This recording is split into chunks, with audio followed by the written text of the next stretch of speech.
'ఉస్తాద్ భగత్ సింగ్' ఎలా ఉంది? ఒక మాటలో చెప్పాలంటే 'పవన్ కళ్యాణ్' ఫ్యాన్స్‌కి నచ్చేలా ఉంది. 'పవన్ కళ్యాణ్' ఫ్యాన్స్ థియేటర్‌కి ఎందుకెళ్తారు?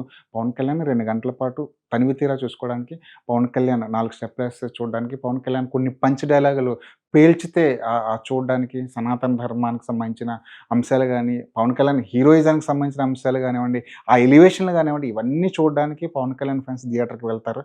అవన్నీ 'పవన్ కళ్యాణ్' ఫ్యాన్స్‌కి ఏదైతే నచ్చుతుందో 'హరీష్ శంకర్‌కి' ముందే తెలుసు. ఎందుకంటే 'పవన్ కళ్యాణ్‌కి' 'హరీష్ శంకర్‌ని' మించిన భక్తుడు గాని, అభిమాని గాని ఎవరుంటారు? 'గబ్బర్ సింగ్‌లో' చూసాం మనం.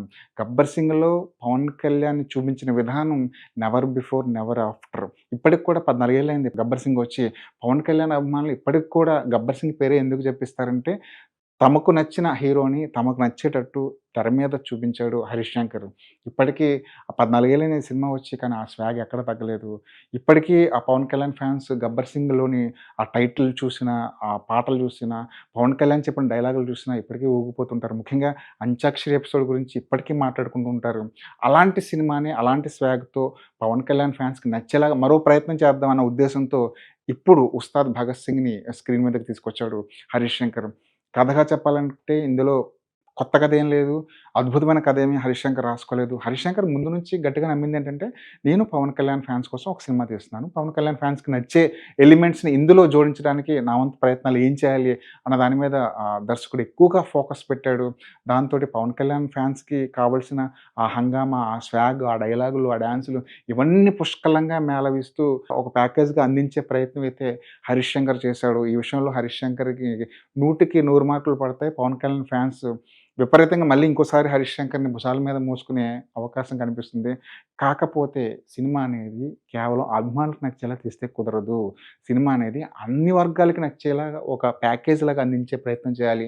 'హరీష్ శంకర్' కూడా చాలా సందర్భాల్లో చెప్పిన మాటేంటంటే, నేను ఫ్యాన్స్ కోసం సినిమా తీయట్లేదు. మిగతా వాళ్ళందరికీ నచ్చేలా ఒక సినిమా తీస్తున్నాను. మిగతా వాళ్ళందరికి ఫ్యాన్స్‌కి బా నచ్చుతుంది. మిగతా వాళ్ళందరికీ ఇంకా బా నచ్చుతుందని చెప్పే ప్రయత్నం చేశాడు. కాకపోతే సినిమా అంతా 2:30 గంటల సినిమాలో 2 గంటల పాటు 'పవన్ కళ్యాణ్' ఫ్యాన్స్‌కి నచ్చేలాగే ఈ సినిమా ఉంది. మిగతా ఫ్యాన్స్ మాటేంటన్నది 'హరీష్ శంకర్' పెద్దగా ఆలోచించలేదేమో అనిపిస్తుంది. 'పవన్ కళ్యాణ్' అభిమానులకి నచ్చేలాగా సినిమా తీసే ప్రయత్నంలో తను కొన్ని తప్పటడుగులు వేశాడు. కథ విషయంలో పెద్దగా పట్టించుకోలేదు. కేవలం ఒక ఫార్ములా కథ. కొత్త కథేమీ కాదు, వింత కథేమీ కాదు. ఇదివరకు చూడని కథేమీ కాదు. ఒక పోలీసు సీఎం కుర్చీ కోసం డ్రామా ఆడుతున్న ఒక ఫక్తు రాజకీయ నాయకుడిని ఎలా అడ్డుకున్నాడు? ఒక మంచి సీఎంని కుర్చీలో కూర్చోబెట్టడానికి తన వంతు ప్రయత్నం ఏం చేశాడన్నదే కథ. అందులో కొన్ని ఎలిమెంట్స్ తీసుకొచ్చి జోడించే ప్రయత్నం అయితే చేశాడు. 'తేరీ' రీమేక్ గురించి చాలా రకాలైన వార్తలొచ్చాయి. ఈ సినిమా 'తేరీకి' రీమేక్ అని రకరకాలుగా మాట్లాడుకున్నారు. 'హరీష్ శంకర్' కూడా చాలా సందర్భాల్లో ఇది 'తేరీకి' రీమేక్ కాదు. ఇది నా సొంత కథ అని బల్లగుద్ది మరీ చెప్పాడు.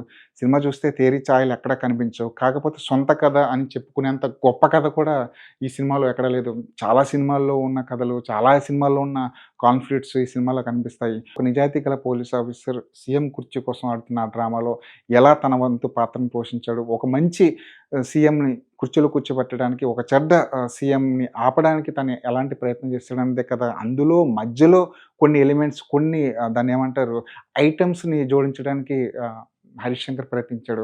'గబ్బర్ సింగ్' చూస్తే అందులో కథ రేఖామాత్రమేనా కనిపిస్తుంది.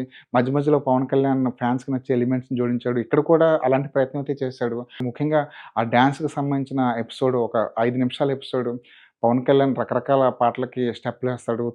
తన స్టెప్పుల మీద తానే సెటైర్లు వేసుకుంటాడు. ఆ 5 నిమిషాల ఎపిసోడ్ ఒక ప్యాకేజీలాగా అనిపిస్తుంది. 'తొలి ప్రేమలోని' ఒక సూపర్ డూపర్ హిట్ పాటను తీసుకొచ్చి రీమిక్స్ చేశారు. నిజంగా 'పవన్ కళ్యాణ్' ఫ్యాన్స్‌కి చాలా సర్ప్రైజింగ్ మూమెంట్ ఇది. 'తొలి ప్రేమ' అన్నది ఒక కల్ట్ క్లాసిక్. అందులో పాటలని సూపర్ డూపర్ హిట్. ప్రతి పాటతోనూ 'పవన్ కళ్యాణ్' అభిమానులకు ఒక చిన్నపాటి జ్ఞాపకం ఉంటుంది. ఆ జ్ఞాపకాల్ని మరోసారి గుర్తు చేసే ప్రయత్నం అయితే చేశాడు. కొన్ని కొన్ని పాత పాటలు అప్పుడప్పుడు అలా తెర మీద వచ్చిపోవడం అనేది ఫ్యాన్స్‌కి కొత్త ఓ కొత్త రకమైన ఉత్సాహాన్ని కలిగిస్తుంది. కొత్తగా అనిపిస్తుంది. 'తరలి రాధ తనే వసంతం తన దరికి రాని వనాల కోసం' అని చెప్పి చిరంజీవి గారి పాటని ఈ సినిమాలో వాడుకోవడం కూడా చాలా కొత్తగా సందర్భానికి తగినట్టుగా ఉంటుంది. ఆ సమయంలో 'సీతారామ శాస్త్రి' గారికి చిన్న నివాళి అందించే ప్రయత్నం అయితే 'హరీష్ శంకర్' చేయగలిగాడు. మొత్తానికి సినిమాలో బాగా నచ్చే ఎలిమెంట్స్ ఏంటంటే 'పవన్ కళ్యాణ్‌ని' 2 గంటల పాటు తనివి తీరా చూసుకోవడం, 'పవన్ కళ్యాణ్' స్టెప్పులేయడం, 'పవన్ కళ్యాణ్' నవ్వుతూ చూడడం, నిజంగా పవన్ కళ్యాణ్ ఫ్యాన్స్‌కి సర్ప్రైజింగ్ మూమెంట్‌గా అనిపిస్తుంది. ఒక వింటేజ్ పవన్ కళ్యాణ్‌ని స్క్రీన్ మీద తీసుకొస్తే ఎలా ఉంటుందో 'హరీష్ శంకర్' ఈ సినిమాతో చేసి చూపించాడు. టోటల్‌గా చూస్తే సినిమా అన్నది ఫ్యాన్స్‌కి నచ్చితే సరిపోదు. మిగతా అంశాలు కూడా దాంట్లో క్రోడీకరించుకోవాలి. ఇందులో ఫ్యాన్స్‌కి నచ్చే అంశాలు మాత్రమే ఉన్నాయి. మిగతా ఫ్యాన్స్‌కి నచ్చుతుందా లేదా అన్నది చాలా డిబేటబుల్ క్వెషన్ అది. కథకి సంబంధం లేని చాలా విషయాలు ఈ సినిమాలో చాలా బలవంతంగా చొప్పించే ప్రయత్నం చేశారా అనిపిస్తుంది. ముఖ్యంగా 'భారత్ మాతాకి జై' అనే మాట చెప్పించడానికి ఉస్తాద్ చేసే ప్రయత్నం చాలా కృతకంగా, చాలా ఆర్టిఫిషియల్‌గా ఉంటుంది.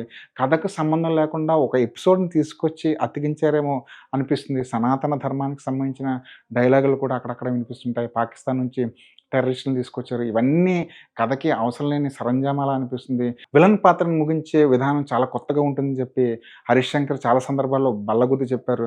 నిజంగానే ఈ సినిమాలో అలాంటి ప్రయత్నం ఒకటి 'హరీష్ శంకర్' చేయగలిగాడు. కానీ కొత్తగా ఉంటుందని చెప్పి మైండ్‌లో ఫిక్స్ అయిపోయి థియేటర్‌కెళ్ళి కూర్చుంటే మాత్రం అది కూడా చాలా రొటీన్‌గా అనిపిస్తుంది. మొత్తంగా చూస్తే పవన్ కళ్యాణ్ ఫ్యాన్స్‌కి నచ్చేలాగా ఒక ప్యాకేజ్ లాంటి సినిమాని 'హరీష్ శంకర్' అందించే ప్రయత్నం అయితే చేశాడు గానీ, మిగిలిన ఫ్యాన్‌లని ఒక సగటు సినిమా అభిమానుల్ని, ఇష్టాల్ని, అంచనాల్ని, కోరికల్ని 'హరీష్ శంకర్' నిర్లక్ష్యం చేశాడేమో అనిపిస్తుంది. పవన్ కళ్యాణ్ ఇచ్చిన ఆ 45 కాల్ షీట్లని చాలా తొందరగా వాడుకోవాలన్న ఉద్దేశ్యం కానివ్వండి, లేదంటే మధ్యలో కథ మార్చవలసిన అవసరం ఏర్పడడం వల్ల కానివ్వండి, 'హరీష్ శంకర్' రచయితగా చాలా తప్పటడుగులు వేశాడేమో అనిపిస్తుంది. కానీ 'హరీష్ శంకర్' ట్రేడ్ మార్క్ ఏంటంటే వన్ లైనర్ రాయడం అనేది 'హరీష్ శంకర్‌కి కొట్టిన పిండి. చాలా వన్ లైనర్‌లు రాసే ప్రయత్నం చేశాడు. అందులో కొన్ని బాగా పేలాయి థియేటర్‌లో. పవన్ కళ్యాణ్ నోటి నుంచి అలాంటి డైలాగులు వింటుంటే ఫ్యాన్స్‌కి కాస్త ఉత్సాహం వస్తుంది. కథ విషయంలో నెగ్లెక్ట్ చేసిన 'హరీష్ శంకర్' రచయితగా, డైలాగ్ రైటర్‌గా మాత్రం మార్కులు తెచ్చుకుంటాడు. పవన్ కళ్యాణ్‌ని 2 గంటలు స్క్రీన్ మీద చూడడం ఒక ఫీస్ట్‌లా ఉంటుంది. పవన్ కళ్యాణ్ కూడా చాలా ఈజీ గోయింగ్‌గా, చాలా ఆడుతూ పాడుతూ సినిమాలో యాక్ట్ చేసాడేమో అనిపిస్తుంది. ఈ సినిమాలో ఇద్దరు హీరోయిన్‌లున్నారు. శ్రీలీల, రాశిఖన్నా. శ్రీలీల క్యారెక్టర్ కొంచెం కొత్తగా అనిపిస్తుంది. ఎందుకంటే ఎమోషనల్‌గా టచ్ ఉన్న క్యారెక్టర్ అది. 'నీ మనసే' పాటకి శ్రీలీలను, పవన్ కళ్యాణ్ పక్కన చూస్తే చాలా కొత్తగా, రిఫ్రెషింగ్‌గా అనిపిస్తుంది. రాశిఖన్నా క్యారెక్టర్ మాత్రం బలవంతంగా ఇరికించిన ఫీలింగ్ కలుగుతుంది. స్క్రీన్ మీద తెర నిండా క్యారెక్టర్‌లు కనిపిస్తాయి. కానీ కొన్ని క్యారెక్టర్‌లు మాత్రమే రిజిస్టర్ అవుతాయి. మన ఫోకస్ అంతా పవన్ కళ్యాణ్ మీద ఉన్నప్పుడు స్క్రీన్ మీద ఎంతమంది ఉన్నా సరే మన కంటికి కనిపించరు. ఈ సినిమాలో కూడా అదే జరిగింది. టెక్నికల్‌గా చూస్తే దేవిశ్రీ ప్రసాద్ అందించిన సంగీతం చాలా హుషారుగా ఉంది. ముఖ్యంగా 'దేఖలెంగే సాలా' పాట థియేటర్‌లో ఒక బ్లాస్ట్ లాగా ఉంటుంది. 'ఎత్తరా ఎత్తరా కాలరెత్తరా' పాట కూడా పవన్ కళ్యాణ్ ఫ్యాన్స్‌కి నచ్చేలా ఉంటుంది. తమన్ ఈ సినిమాకి బ్యాక్‌గ్రౌండ్ స్కోర్ అందించారు. ఆయనకిచ్చిన టైం చాలా తక్కువ. ముఖ్యంగా 13, 14 రోజుల్లో బ్యాక్‌గ్రౌండ్ స్కోర్ మొత్తం చేశాడు. ఒక పెద్ద సినిమా, ఒక కమర్షియల్ సినిమాని 14 రోజుల్లో బ్యాక్‌గ్రౌండ్ స్కోర్ అందించడం మామూలు విషయం గాదు. అందుకే తమన్ కూడా చాలా హర్రీ బరీగా మ్యూజిక్ ఇచ్చేసాడేమో, బ్యాక్‌గ్రౌండ్ స్కోర్ ఇచ్చేసాడేమో అనిపిస్తుంది. ఒకటే బీజీఎం, ఒకటే ట్రాక్ చాలా సందర్భాల్లో మనకు వినిపిస్తుంది.